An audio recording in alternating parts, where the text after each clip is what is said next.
Have you ever wondered if heaven is for real?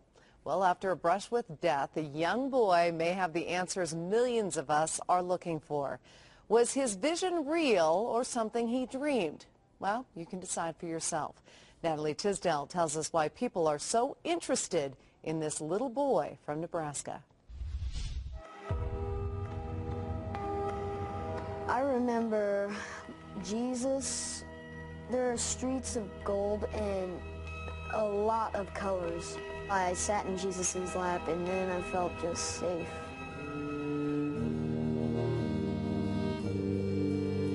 It sounded like a story dreamed up by a little boy, but to understand what Colton Burpo said, you have to hear what he did. It all started on a trip to Colorado. Colton complained of a stomachache, a trip to the doctor, diagnosis, the flu. Back home to Nebraska, another doctor, still no improvement. Colton went downhill fast. As parents, we felt sick.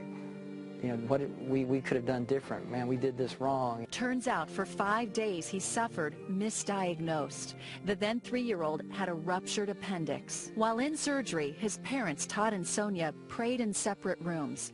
They thought they had lost him. Miraculously, after a difficult recovery, Colton survived.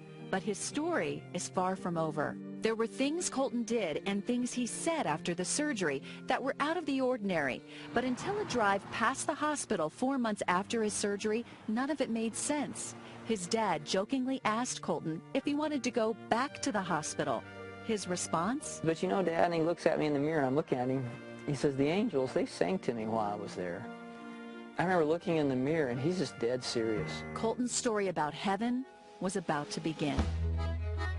And I look at my wife, and she looks at me, and it's like, has he spoken to you? She's like, no.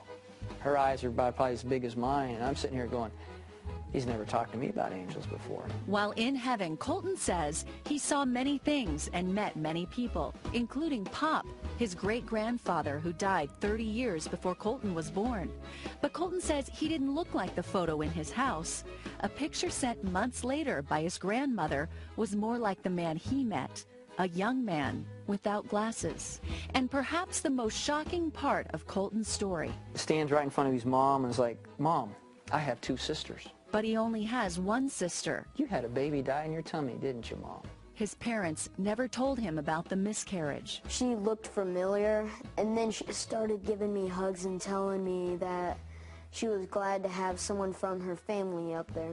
Over time, this young man's visions became more real, from his description of Jesus to his talks with God, even a discussion about Armageddon. I actually got a glimpse of it.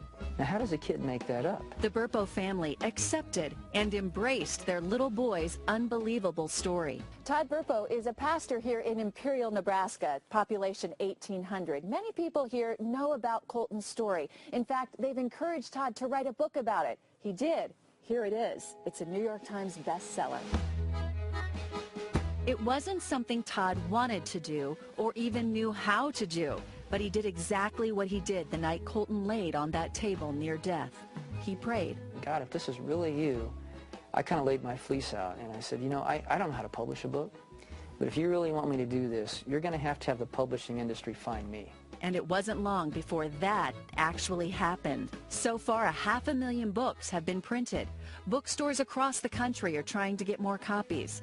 They're on ebook readers, audio tape. There's even talk of a movie. It's a lot for this small-town family. We never imagined it to go where it is. There's a peace I've come to know. As for Colton, he's a pretty straightforward 11-year-old.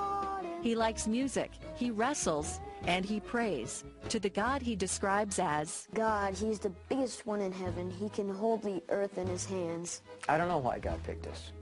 We're just normal people, but God did a remarkable miracle for us. Natalie Tisdale, Fox 31 News.